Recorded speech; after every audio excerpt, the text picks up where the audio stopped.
Inshallah, Abdul Wahid Pedersen.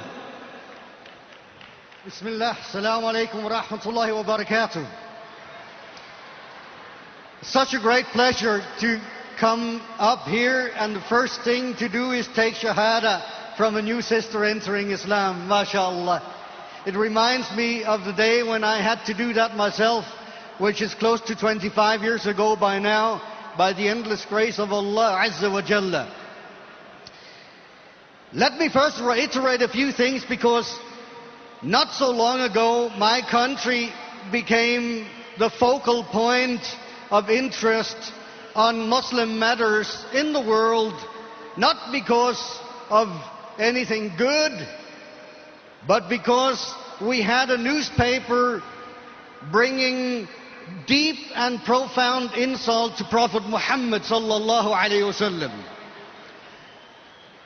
I don't think I have to tell you how much it hurt to be actually a citizen of that country, knowing that my country all of a sudden became,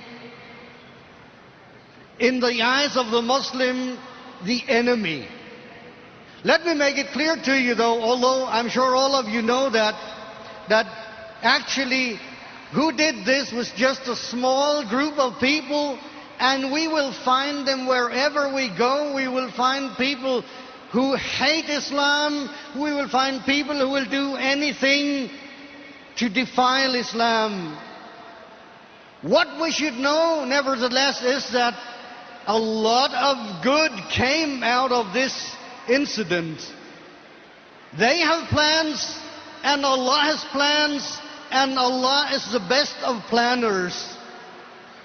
So now we see people coming into Islam in Denmark in numbers that we have never seen before. When I took Shahada nearly 25 years ago, we were only about 10 or 15 of original Danish Muslims. Today, there are thousands and thousands of Muslims of Danish origin, and every week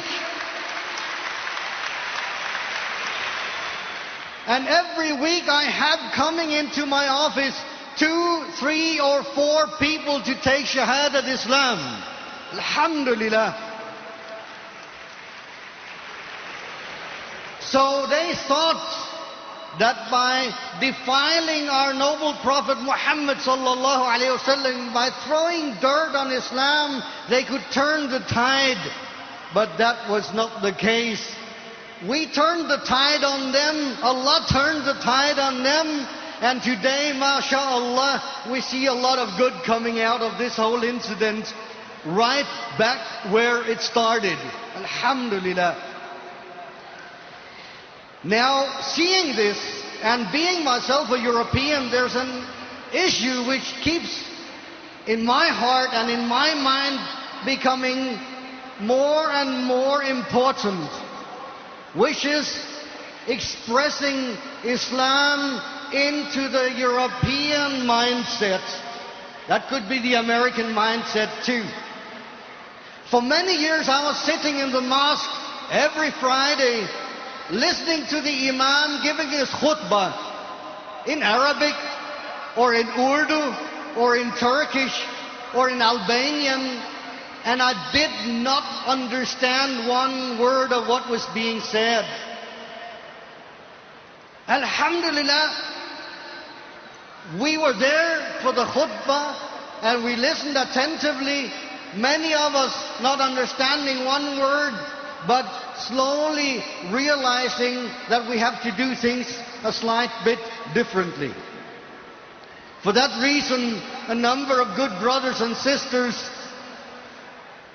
appointed me their Imam 10 years ago.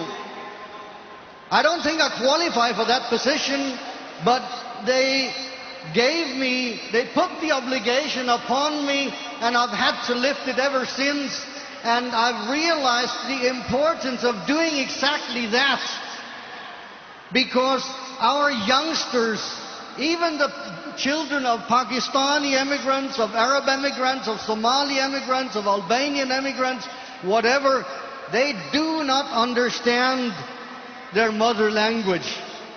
They need things to happen in the language of the country where they are born and raised. And this is a tremendous obligation upon us as Muslims, that we take this task very, very seriously. Because if we don't address, especially our young generation, in a language with which they're familiar the whole way, and on a level on which they can understand, then we're not going to level with them. So I urge to you, brothers and sisters, especially brothers and sisters from the traditional Muslim world, be aware that this is happening. Be aware that the whole of Europe has to have things happening in the languages of their country. And it's of extreme importance that we find the support from all of the old Muslim countries. It's extremely important. Sorry, I tend to move around, yeah. It's extremely important that we have the support coming in, recognizing that the old organizations established by the immigrants, they have their task to do. And I will in no way belittle the task that they have been doing and that they still have to do in Arabic, in Turkish, in Somali, in Urdu, in Bengali, in whatever else language. They have to do that because we have a whole generation of immigrants who need to hear their imam speak in those languages. But we have a whole new generation who need it to happen in their native language, which could be English, Dutch, French, Italian, Danish, German, whatever.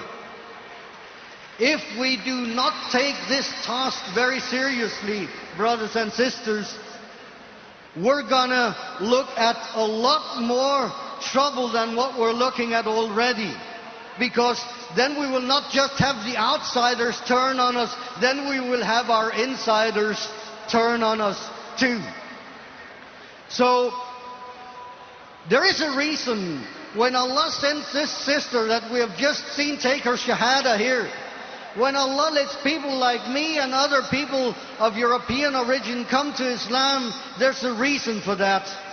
And we should take it as it is.